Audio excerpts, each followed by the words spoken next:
Hello friends, welcome to my channel, myself Parag Jambulkar. In last video, we have seen pointers in C or C++ language. Then also we have seen how pointers are used for objects, so that we call pointer to object. In this video, we will see pointer to function, or it is also called as a function pointer. Now see, it is a pointer but which is used for the function. That means this is a pointer variable which is saving address of function. But how we are getting address of function? See, pointer to object, that means pointer will have address of object. Pointer to integer means pointer variable will have address of integer. But what do we have function pointer? So it is a pointer variable which has address of function. So see, when we have the functions, when program is run, so the program is saved into the memory. So it is saved, this code, this function code is saved into memory, and so it will occupy some bytes, right? So first byte, that address is, we can save it in function pointer.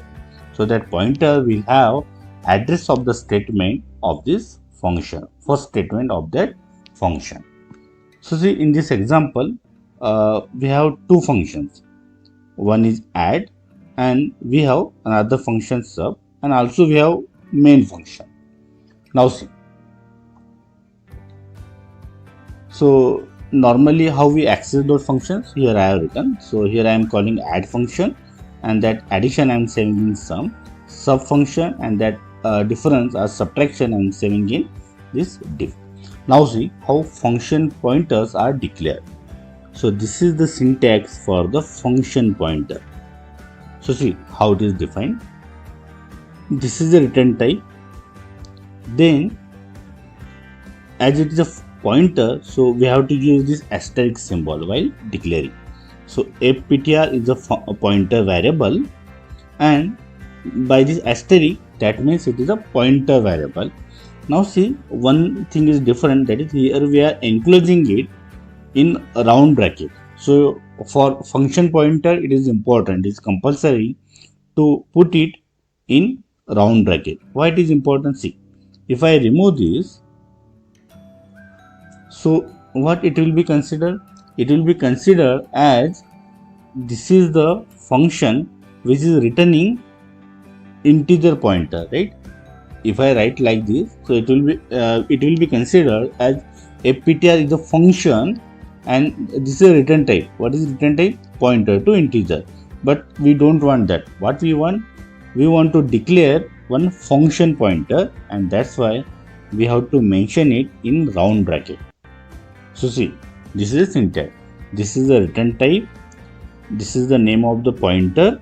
As it is a pointer, we are using asterisk symbol in the declaration, and we are enclosing it in round bracket. And these are the return type, just like we have for the any function. Now keep in mind, so whenever we are defining any function pointer, its prototype should be similar to any function whose address we want to save in this pointer. We will see now. Now see, in this function pointer, I want to save address of this add function.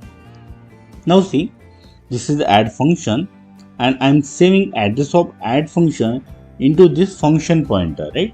So I can write like this, or I can also write like this. Both are the same. So here I have written ampersand add, and in other example we will put like this. So both are accessible, both are acceptable. So see, here I have put address of this add function like this, ampersand add, and I am saving this address into fptr. And in second example, I am calling this sub. So address of sub I am saving in this fptr. Both are same. Now see, when we are saving address of this function into this pointer function, okay, function pointer, so prototype of this add should match with the prototype with this function pointer. So see, what is the prototype of add? So see, it is accepting two integers. Then return type is also int. So our declaration of the function pointer should have the same prototype. Here also you can see it has two integer variables or integer parameters, and return type is also integer. So prototype of the function pointer should match with the function whose address we are saving in that function pointer. Now how we are calling that function? So same way, just like we call any other function, in the same way we are using this. So here we are calling this function with this pointer. So name of the this pointer variable function pointer. Here we are passing some argument. So these are the actual parameters, and here we are saving that value. So here we are getting addition. In the same way, see in the second example, same pointer variable I am using. In this case, I am saving the address of sub function, and here I am calling it, and these are the parameters that I am passing, and the result I am printing here. We will run this program.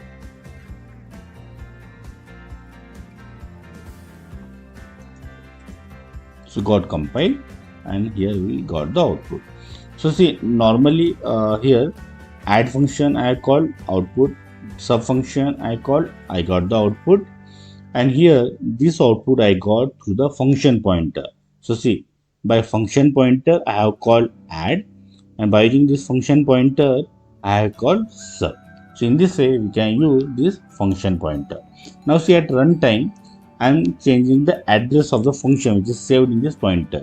So here I am saving the address of add function, and in second example I am saving the address of sub function. We are getting the same output. Now see, here we have another example. So here we have add function, we have display function, and from main function we are calling display function. But here look at this, here I am passing address of this add function. So see, normally if I write add, so it will return address of this add function. So normally if I write ADD, that means this is the address of add function. So here ADD I have written. Now see, address of add function I am passing it to display function. Here you can see address of add function I am passing it to display function, and that I am allocating here. So fptr, now it is a function pointer and it will have address of add. So here I am declaring function pointer, and also I am initializing this function pointer with this add. Now see, here I am calling this function pointer. So but function fptr, this function pointer has address of what? ADD, that is add function. So it will call this add function, and whatever the value, whatever the statement that we have written, it will execute. So it is returning x plus y, that output here we will get, and we are printing that. See, we will run this program.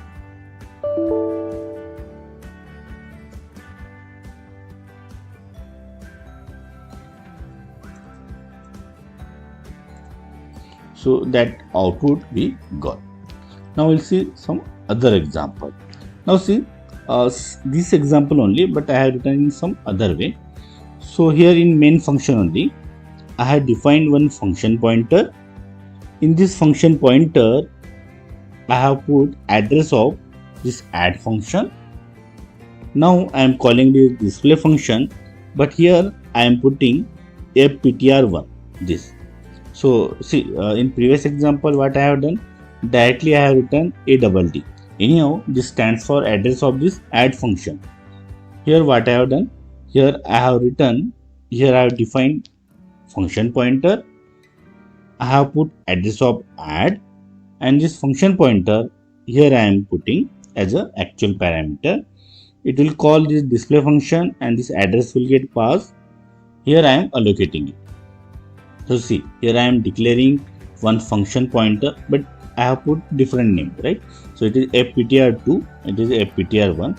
fptr1 have the address of add function. This fptr1 I am passing, that is nothing but the address of add function only. So fptr2 will get initialized with the address of add function, and here I am calling fptr2. So by default it will call this add function. Same thing I have done.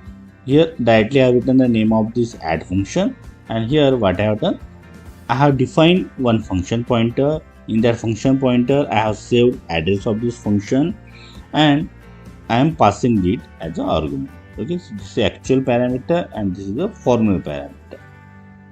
Likewise, so in this way, we can use function pointer or pointer to function. So friends, I hope you like this video. If yes, then click on like, subscribe to the channel and don't forget to press bell icon so that you will get notification of my next video. So stay connected. Thank you.